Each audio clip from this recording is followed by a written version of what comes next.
Hello, everybody! The state of the galaxy is now here, and I want to share this amazing update which dropped on us today, which would be the multi-phase gear update. So, finally, CG will address the much needed problem, which is actually the gear crunch. So, how will this be done? So this will be a multi tiered update. So, for today, it will not be implemented, unfortunately, but this will be targeted to all of us. So, that would be early, mid, and late game.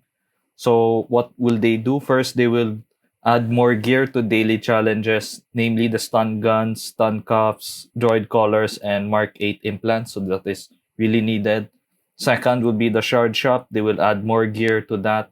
They will also expand territory war prizes, which is actually something we need to discuss more, even though I like the idea, but there's something there that we need to discuss. And then fourth would be increased quantity to all gear from the daily quest. So this is really needed. And lastly, we will have double drops, guys, on gear on PvE hard nodes with the character shard. So I like this change. How can CG make this better? I wish they would like have double drops across the board, but this is a good compromise because they don't want to have all players to receive endless amounts of gear. So overall, this is a good change, and I'm very positive with this. Now, lastly, for newer to mid-level players, they would implement changes to acquiring gear. So they would expand territory battle prizes and at the same time, galactic challenge prizes, which is actually good for all. Given this change, let's go to our player base to see how they're feeling right now. Woo! Yeah, baby! That's what I've been waiting for. That's what it's all about. Woo! I smell profit. Nice. This is where the fun begins. Long have I waited. Long have we waited indeed. So now let's discuss the last two things that was discussed in this State of the Galaxy post. So firstly would be territory war changes.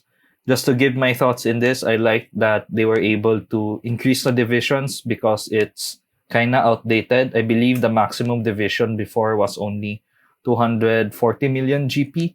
So now that they're expanding it to up to 380, that is good. At the same time, they're adding more gear into it, which is actually really, really good, and as well as Relic. Unfortunately, the only downside to this is the addition to Relic 9, which I think until now I'm not a big fan of implementing Relic 9 this early because I prefer that they would fix first the gear grind before introducing Relic 9 so that they would already remove a certain mental block or grind into the game, which has been bothering most of us for the past years.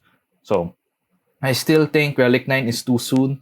Second, I feel like Relic 9 shouldn't be added to Territory Wars. They should be added to, let's say, Crankcore or Conquest or perhaps a different game mode because this would gate a lot of players, especially endgame players who are in the lower divisions. Because if you notice, you will only get Relic 9 if you are in Division 19. So those below Division 19 would be struggling to get Relic 9 and they are forced to move up to higher end guilds. And that is not good for the guild economy, guild recruitment, and of course, building up communities in guilds because that's forcing end game players who are in the lower divisions to move up to higher divisions. And that would mess up overall recruitments, especially those who have been playing the game for longer periods. So that's my thoughts on Territory Wars. Of course, they would improve matchmaking as well. And I've mentioned reward changes. For matchmaking, let's see how it goes because hopefully the way they balance this would be better compared to before. Simply because I've seen posts and complaints that when, let's say, in Territory Wars, simply because the limit before was 240 million GP, they would be facing guilds with more galactic legends versus their own, so they would like automatically lose or the battles go one-sided. So hopefully the improved matchmaking experience would be something beneficial for all of us. But let's wait and see how it's implemented.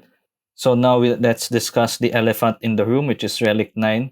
So it's already in the game as of recording this video, and it will be requiring two new materials to craft, namely droid brains and Girda keypads. Of course, the droid brains would be exclusive for now on Territory Wars, while the Gearda keypads will be crafted through the Jawa scavenger.